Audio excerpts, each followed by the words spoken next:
back with Ozzy Osbourne himself in the flesh, standing next to me, talking about the show tomorrow night and whatever else we want to talk about in just a moment at WCMF Rochester. Thank you very much. And we are here with, I should say, I am here. Me and Ozzy are here. Hi! There he is. Has stopped by for an interview because, of course, Ozzy Osbourne and the Blizzard of Oz in town tomorrow night at the Auditorium Theater, and they'll also be doing some taping of our TV show called After Hours tonight. I want to say welcome. Hi there. I don't know. It's good to be here, man. Someone was telling me all around today, it's been like 9 years since I was in this town. What a long time, man. It's been That's too what long. I was going to ask you. I wasn't here then, so I don't remember you coming the first time. That must have been Black Sabbath then. Yeah, Black Sabbath. Yeah, it was Black Sabbath.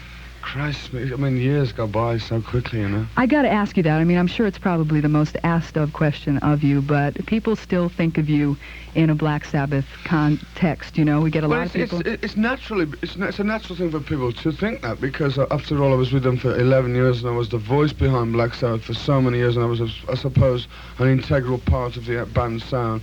So a lot of people say, oh, this sounds like a better version of Black Sabbath or a different version of Black Sabbath. Of course they're going to say that because I was the voice, you know. Well, what is the difference, though, for you? Musically, what's the difference? I'm free. I mean, Black Sabbath is like a prison sentence to me. I mean, I'm a very loyal guy in the respect that I stick by my commitments. But I went through hell in a day with that band. And to break my ties off that band was the best day of my life, because, not because I don't like them, it's because I had to do it. It's like I had gangrene of the leg and I had to amputate it, you know, and I've done it now, and I feel like a new man. I feel great. The response of the album's great. I mean, the tour we're doing is great. I found out what fun's about, you know. I forgot how to smile without having a beer, you know. Right. I know exactly what you mean. The album has been doing very well here, but how long has it been since it's been out in the States? It's got to be a period of time now. No, it's just been out 3 weeks in the States, and we're selling it like people are buying it like crazy. They have been buying it here, like crazy. I mean, I didn't realise when I recorded it. I thought, well, after leaving Sabbath, I thought, well, first of all, I thought, I'm going to retire, I'm going to pack it all in, but I bought myself a little bar and a business at home, and I lasted 7 days, got on my agent, got to do what you like, get me a tour, man. Yeah. So I recorded the album, and I thought, well, I'll let people know I'm still a recording artist and whatever. And I recorded, I think, about January of last year, this Blizzard of Oz album. And I never realised it was going to be such a success as it looks like it's going to be. You know, in England, it went straight in the charts at 7. It's doing well all over the world, you know. I've recently recorded yet a second album since before I came to the States.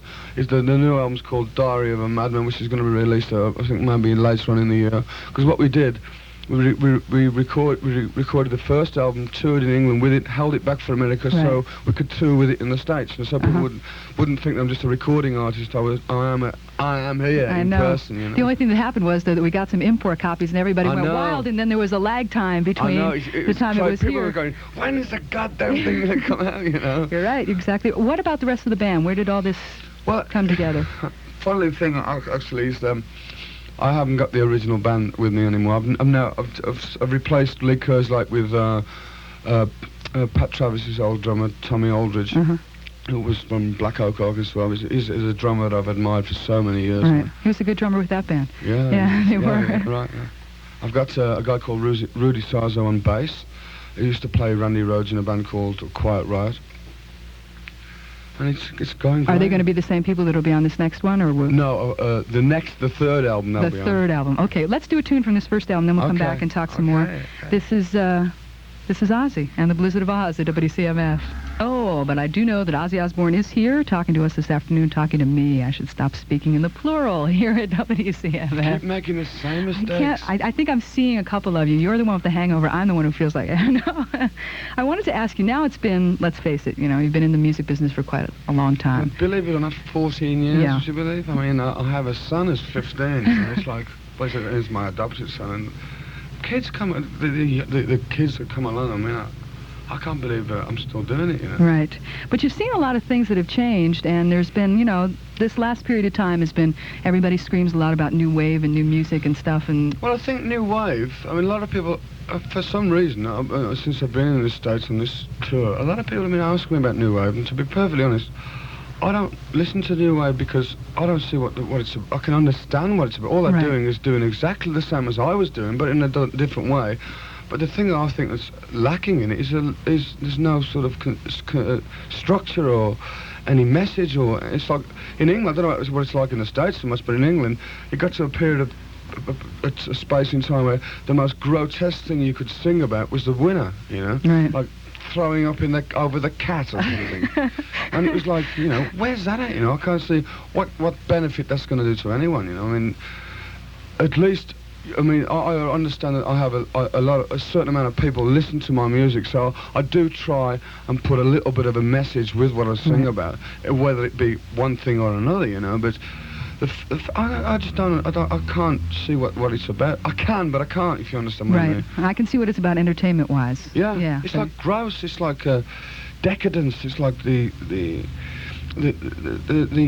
end, you know. What next? If that's I mean, I must sound like I've been in the game 14 years, you know, for me to be sort of. Where does it go from here? I'm not putting it down because somebody likes it, so I've got no right to say I don't like it, so nobody should. If you like it, listen to it, man. Well, what do you like besides what you do? I mean, drinking beer. Musically, Ozzy. No. I don't really. I mean, I work constantly. I'm always. I mean, I told you earlier on that I've recorded a second album, and now I'm working on the third album. So I don't really get a chance to listen to much music, not unless I turn the radio on. But I find if I do start to like things, it starts to influence me in my writing. It comes out in my writing. Like if I listen to an Elvis Costello album, I don't want to start Ozzy Osbourne starts sounding like Elvis Costello, you know. I mean, I admire everyone that's got the ability to do it. Well, it all affects you. It's just that it's not directly a copying of style. Do you know something? You know, I tell you something. There's a Sabbath song, and believe me or believe me not, I was influenced by the Osmonds. You know, Sabbath, Bloody Sabbath, the track. There's a part, there's a chorus part, and I was the Osmonds was driving me nuts every time I turned on. I ended up singing like Danny Osmond, you know. They're not as young as they used to be either. They used to be these little kids, and and they're still around. You're going to be doing an in-store tomorrow, and I had a lot of people call me tomorrow, so I'll be there in full swing. And by the way, many happy returns of the day. Oh, thank you. I had to set you up for that because it is our 12th birthday, but thank you. 12th birthday. I appreciate your nearly as old as me. Going to be at the House of Guitars tomorrow at 4 o'clock, and at the Odd tomorrow night with the rest of the band playing here in... Yes, it's going to be one hell of a show, let me tell you. In Rochester. So we can expect a new album. Will there be a second tour now this year, so soon? Or? Well, I'm doing a 75-day American tour with the first album. And see what I do.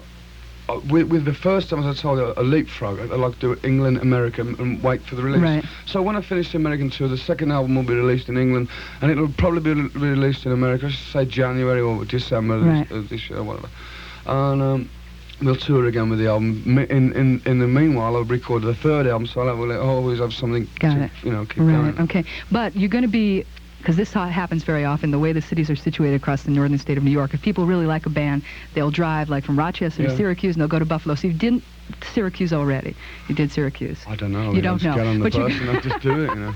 But you're going to be in Buffalo, I believe, as well. Right. Okay. We got the rumor has it. The rumor has it that you're going to be in Buffalo. Well, thanks for coming by. I appreciate it a lot. My pleasure. Anytime, babe. Okay, and I know that you're going to be taping the show, so we'll have you on film anyway when you're not in Rochester anymore. Okay. Thanks. This is also from the latest album, The Blizzard of Oz, Ozzy Osbourne. Thanks one more time. This is called Crazy Train. Bye-bye.